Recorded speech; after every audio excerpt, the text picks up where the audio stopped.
The sun was barely up when Ruby laced her trainers and slipped out for an early run. She needed to clear her head, burn off the restless energy that came from sleeping 3 feet away from the person dating the woman she loved. She wasn't expecting company. "Mind if I join?" Priya appeared beside her at the track, already stretching. "Sure, could use the company." They ran in silence for the first 2 laps, finding their rhythm. Then Priya spoke. "So, you're rooming with Riley now?" "Yep." "That must be interesting." Ruby laughed without humor.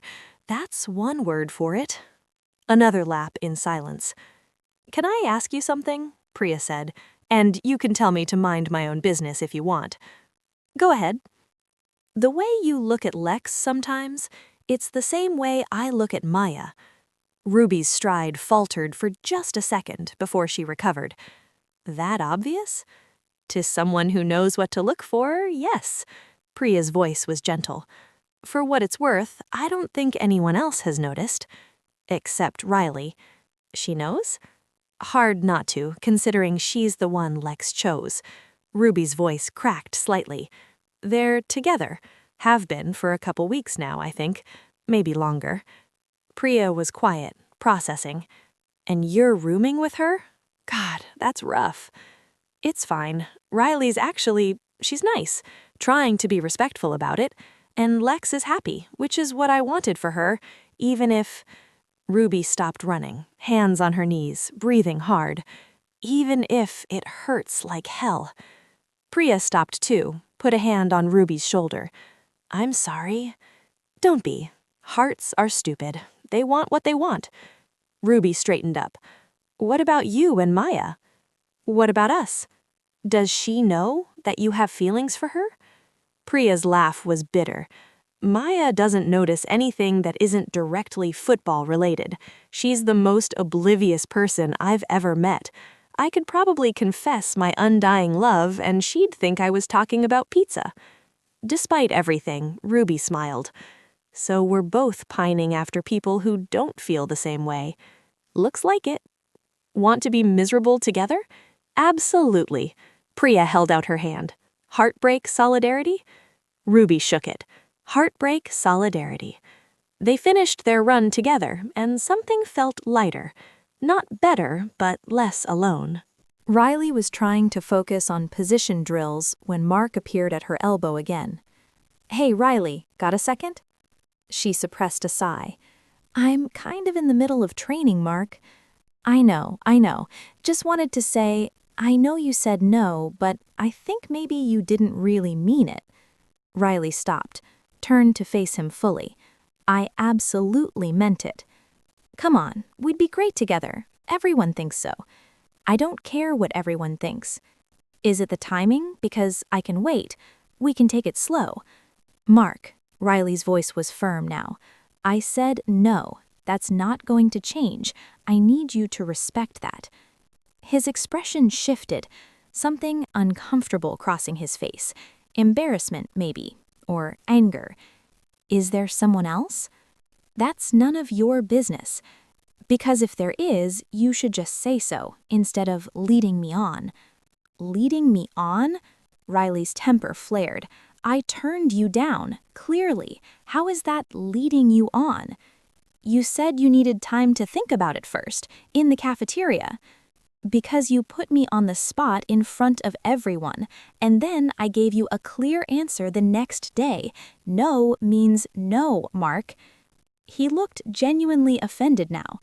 "I'm just trying to—" "Mark," the men's coach called from across the field, "stop bothering the women's team and get back to your drills." Mark shot Riley one last look, hurt and annoyed, before jogging away. Riley took a breath, trying to calm down. Across the field, she caught Lex watching. Even from a distance, she could see the tension in Lex's shoulders. This was going to be a problem. Lunch was awkward. Mark kept glancing over at Riley's table, and his teammates had clearly heard about the rejection because they kept ribbing him about it. "Just let it go, man," one of them said, loud enough to carry. "Plenty of other girls here." "I'm not interested in other girls," Mark said, also too loud. "Riley and I have history. She'll come around." Maya's fork clattered against her plate. Did he just say she'll come around like she's a stubborn horse? Emma winced. He seems persistent. He seems like he doesn't understand consent, Priya said flatly. Riley pushed her food around, appetite gone. She felt Lex's eyes on her from across the cafeteria, but couldn't look, couldn't risk showing how much this was bothering her. Ruby leaned in, voice low. "You want me to say something to him, player to player?" "No, that'll just make it worse." Riley set down her fork. "I can handle Mark." "You shouldn't have to," Ruby said quietly. After lunch, as Riley was clearing her tray, Mark intercepted her again. "Look, I'm sorry if I came on too strong. I just really like you, and I thought—" "Mark, stop." Riley kept her voice level. "I appreciate that you like me, but I don't feel the same way. That's not going to change. Please respect my decision and leave me alone." She walked away before he could respond, but she could feel him watching her go. Riley found Lex in the equipment room that evening, their unofficial meeting spot when they needed to talk privately. "Hey," Riley said softly, closing the door behind her. Lex was pacing, coiled energy radiating off her. "He won't leave you alone." "I know, I'm handling it." "Are you? Because from where I'm standing, he's harassing you and you're just taking it." "What do you want me to do, Lex? Make a scene? Report him? That draws more attention." "Maybe attention is what he needs. Maybe if everyone knew you were taken, he'd back off." Riley's stomach dropped. "We agreed. We're keeping this private." "I know what we agreed." Lex stopped pacing, faced her. "But watching him corner you, watching him refuse to accept your no, watching him act like he has any right to you," her voice cracked. "It's killing me, Riley." "You think it's easy for me, having to be polite to someone who won't take no for an answer, knowing you're watching and can't do anything? Then let me do something. Let me tell him." "Tell him what? That I'm your girlfriend? Out both of us to the entire camp? Would that be so terrible?" The question hung between them. Riley took a breath. "I'm not ready for that. I thought you understood." "I do understand. I'm trying to understand. But there's a difference between being private and watching you get harassed while I stand by and do nothing. I don't need you to rescue me. I can handle Mark." "I'm not trying to rescue you." Lex's voice rose. "I'm trying to protect what's mine." "Yours?" Riley's own temper sparked. "I'm not a possession, Lex." "That's not what I meant." "Then what did you mean? Because it sounds like you're more concerned with marking your territory than with what I actually want." Lex flinched. "That's not fair." "Isn't it? You're the one who wants to go public to solve a problem that has nothing to do with our relationship status. Mark's not pursuing me because he thinks I'm single. He's pursuing me because he doesn't respect my no. Coming out won't fix that." "But at least I could stand beside you when it happens. At least I could—" Lex stopped, running a hand through her hair. "I hate feeling helpless." "So do I. But going public right now, like this, that's not the answer." They stood in tense silence. "I'm going back to my room," Lex said finally, her voice flat. "Before I say something I'll regret." She left without looking back. Riley stood alone in the equipment room, heart aching. Their first real fight, and it hurt more than she'd expected. Riley returned to her room to find Ruby reading on her bed as usual. She must have looked upset because Ruby set her book down immediately. "You okay?" "Lex and I fought." The words came out before Riley could stop them. "Want to talk about it?" Riley sat heavily on her own bed. "I don't know if I should." "Fair enough. But for what it's worth, you look like you could use someone to talk to, and I promise I can be objective. Mostly. Riley considered. Then, she wants to go public about us because of Mark. And you don't want to? It's not that I don't want to, eventually, but doing it now, like this, as a reaction to some guy who won't take no for an answer, that's not how I want to come out.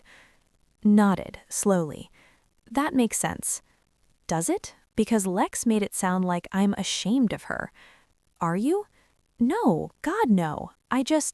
Riley pulled her knees to her chest. Coming out is terrifying.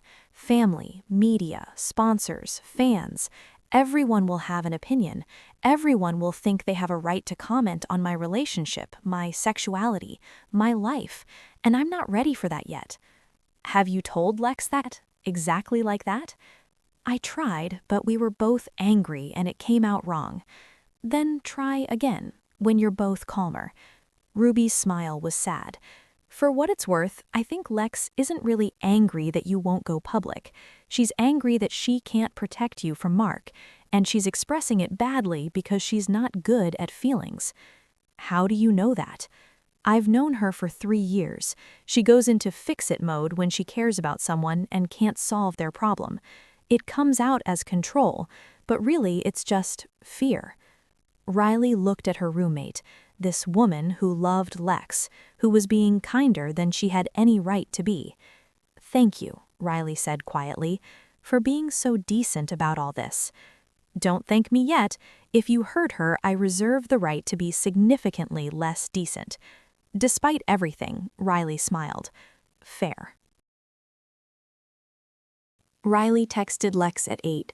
Can we talk? Please, please talk to me. 3 minutes later, practice field 3, 20 minutes. They met under the stars again, both in dark clothes, both cautious. I'm sorry, Riley said immediately, for how I reacted earlier. You weren't trying to control me. I'm sorry too. I was being possessive and unfair. Lex shoved her hands in her pockets. Ruby was right. I go into fix-it mode when I can't protect someone I care about. You talked to Ruby? She texted me. Said you two talked, said I was being an idiot. Lex's lips quirked. She's not wrong. She's helping both of us, apparently. They stood facing each other, the night air cool around them. I'm scared, admitted Riley, of coming out, of what it means, of losing control of my own narrative. I know, and I shouldn't have pushed. Your coming out is your choice, your timeline. Lex stepped closer. But Riley, watching Mark harass you and not being able to do anything, it's torture. I know. I'm sorry you're in that position. It's not your fault. He's the problem, not you. Lex reached out, took Riley's hand. We'll figure this out, together, on your timeline. Even if that timeline means hiding for longer? Even then, because I'd rather have you secretly than lose you by pushing too hard. Riley pulled her close, buried her face in Lex's neck. I love you. I love you too. Lex's arms came around her. We're okay? We're okay. They stood like that for a long moment, just holding each other. Then Riley pulled back slightly, looked up at Lex. I have an idea, for Mark. I'm listening. What if you accidentally on purpose let him see us together? Not a public coming out, but just him knowing, so he backs off. Lex considered. That could murk, or it could make him vindictive. He's already being vindictive. At least this way he'd know for sure I'm taken. And if he tells people? Then we deal with it, together. Riley kissed her softly. But at least it would be our choice to show him, not him forcing our hand. Okay, we can try that. Lex smiled. You're brilliant, you know that. I have my moments. They kissed again, deeper this time. The tension from their fight melted into something else. Urgency, need, the desire to reconnect after conflict. We should get back, murmured Lex against Riley's lips. Probably. Neither moved. Riley? Yeah? After everyone's asleep, think you could sneak into my room? Maya's doing a late film session. We'd have at least an hour. Riley's breath caught. Yeah, I can do that. Good. I'll leave the door unlocked. Riley waited until Ruby was definitely asleep before slipping out. She knew the route by now. Which hallways had cameras, which stairwells were blind spots, which doors creaked. Maya and Lex's room was dark when she entered, but Lex was awake, waiting. "Hi," Riley whispered. "Hi." Lex pulled her close immediately, kissing her like she'd been starving for it. They stumbled toward Lex's bed, hands already wandering. The fight had left them both raw and needing reassurance. "I'm sorry," Lex murmured against Riley's lips, breaking a kiss only to apologize again. "I'm sorry I was possessive and controlling." "Stop," Riley interrupted softly, brushing hair away from Lex's face. "We already made up. I don't want to talk anymore." The shift in energy was immediate, the fight forgotten in favor of a desperate, electric need to reconnect. They moved with a frantic urgency, clothes discarded in a blur until only skin remained. Lex's hands traced over Riley's body with a desperate, reverent intensity, lingering on the long, dark brown hair back from her neck, and Riley arched into the touch, closing her eyes. "Missed this," Lex murmured, breathing in Riley's scent. "We saw each other earlier," Riley whispered, though her voice lacked conviction. "Still too long." They tumbled onto the bed, wrapped around each other. Every touch tonight felt deeper, laden with the need to prove they were still solid, still completely intertwined. Riley's hand slid lower, and Lex made a sound, half gasp, half sigh, that made Riley smile against her neck. "Tell me what you need," Riley whispered. "You," Lex breathed, locking her eyes onto Riley's. "Just you, right here." Riley touched her slowly, deliberately, watching the way Lex's composure completely shattered, studying every micro-expression. Lex's hand mirrored the movement, finding Riley just as frantic, just as eager. "Look at me," Riley commanded softly, and Lex's eyes snapped open. They stayed locked together, a silent conversation passing between them as the tension built, an overwhelming mix of relief and desire. When they finally broke, it was a shared collapse into the pillows, breathing hard, skin flushed. Lex couldn't form words, just letting out a long, shaky breath. Riley echoed the sentiment, tightening her arms around her. They lay tangled together, the silence in the room finally feeling peaceful instead of heavy. The next morning brought another grueling training session. By the end, Riley was drenched in sweat and desperate for a shower. Most of the team headed back to the main building, but Riley lingered, needing a few extra minutes to cool down. The locker room was nearly empty when she finally headed for the showers. She was rinsing off, eyes closed under the spray, when she heard the shower next to hers turn on. She looked over. Lex, still in sports bra and shorts, was leaning against the shower wall watching her with dark eyes. "What are you doing?" Riley whispered, even though they were alone. "Everyone else left. Thought I'd take advantage." "Lex!" But Lex was already stepping into Riley's shower, fully clothed, water soaking through her training gear. "You're insane," Riley said, but she was smiling. "Only with you." Lex pressed her against the tile wall and they kissed under the spray. Hot water, steam rising, both of them getting drenched. It was reckless and stupid and absolutely perfect. Riley's hands found Lex's skin beneath the soaked sports bra, and Lex made a sound low in her throat. Her own hands slid down Riley's sides, gripping her hips, pulling her closer. The water ran hot around them as they kissed frantically, hands exploring slick skin, both of them breathing hard. The locker room door banged open. They froze, Lex's hand still on Riley's bare hip, both of them pressed together under the running water. "Hello? Anyone still in here?" A staff member's voice. Riley's heart was hammering. They were hidden by the shower stall walls, but if the person came closer... "Just me," Riley called out, praying her voice sounded normal. "Almost done." "All right, just doing final checks. Don't forget to lock up when you leave." "Will do." footsteps retreated, the door closed. They waited 30 seconds, then both started laughing, quiet, slightly hysterical laughter born of adrenaline and close calls. "We have to stop doing this," Lex whispered. "Doing what?" "Nearly getting caught. Where's the fun in that?" But Lex extracted herself from the shower, dripping wet, her training gear clinging to every curve. Riley tried very hard not to stare. Failed miserably. "You're staring," Lex said, smirking. "You're in a wet sports bra. What did you expect?" "Fair point." Lex grabbed a towel. "I'll leave first. You wait 5 minutes." "Lex?" "Yeah?" That was really hot. Lex's smile was pure wickedness. "I know. We should do it again sometime." She left, and Riley stood under the cooling water, grinning like an idiot. That afternoon, Coach Nakamura called Riley into his office. Her stomach dropped. Did someone see them? Did Mark say something? "Riley, sit down." Coach's expression was neutral, professional. She sat. "I've received a complaint from Mark Peterson.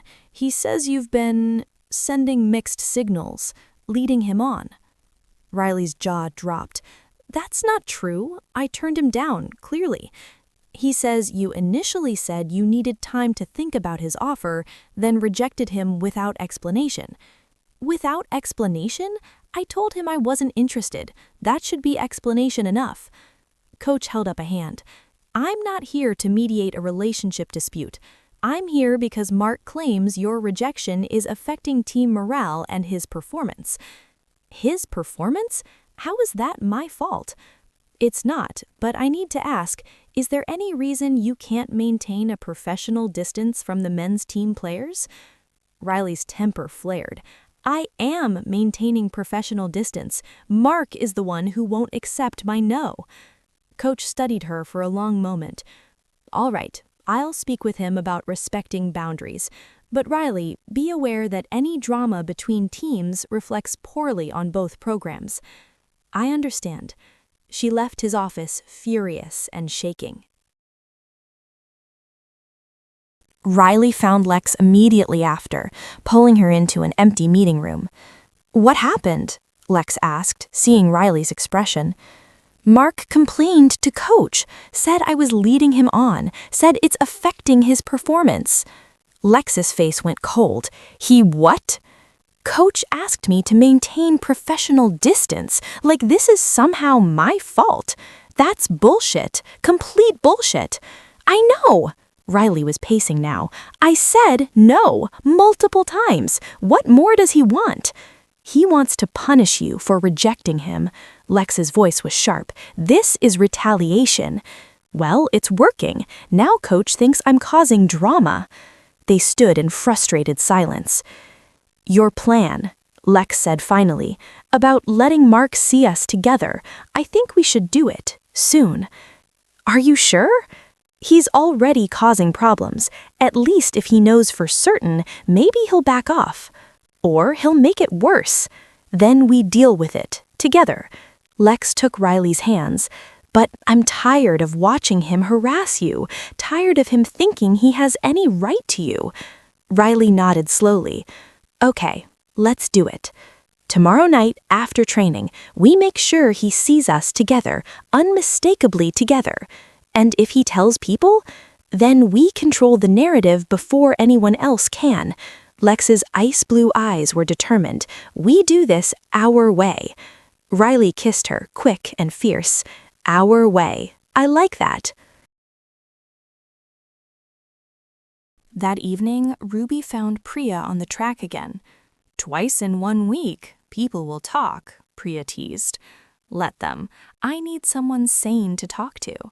They ran together in comfortable silence until Priya finally asked, "What's on your mind?" "Riley and Lex are going to let Mark see them together to get him to back off." "Smart. Risky, but smart. I'm worried it'll blow up in their faces." "It might, but they're adults. They can make their own choices." Ruby was quiet for a lap. Then, "Do you think Maya knows about how you feel?" "God, I hope not. That would be mortifying." "Why don't you just tell her?" Why don't you just get over Lex? Fair point. They ran in silence again. We're pathetic, Ruby said eventually. Completely pathetic, Priya agreed. Want to be pathetic together some more? Absolutely. It wasn't much, but it was something. Late that night, Riley snuck out again to meet Lex on practice field 3, their spot, their private place under the stars. They lay on the grass together, talking about nothing and everything, making plans for tomorrow, for letting Mark see them, for whatever came after. Are you scared? Riley asked. Terrified, Lex admitted, but I'm more scared of losing you. You're not going to lose me. Promise? Promise. They kissed under the stars, taking their time, both knowing tomorrow everything might change. What they didn't see was the figure watching from the tree line. What they didn't know was that someone had followed them. What they didn't realize was that their secret was about to stop being secret, whether they were ready or not.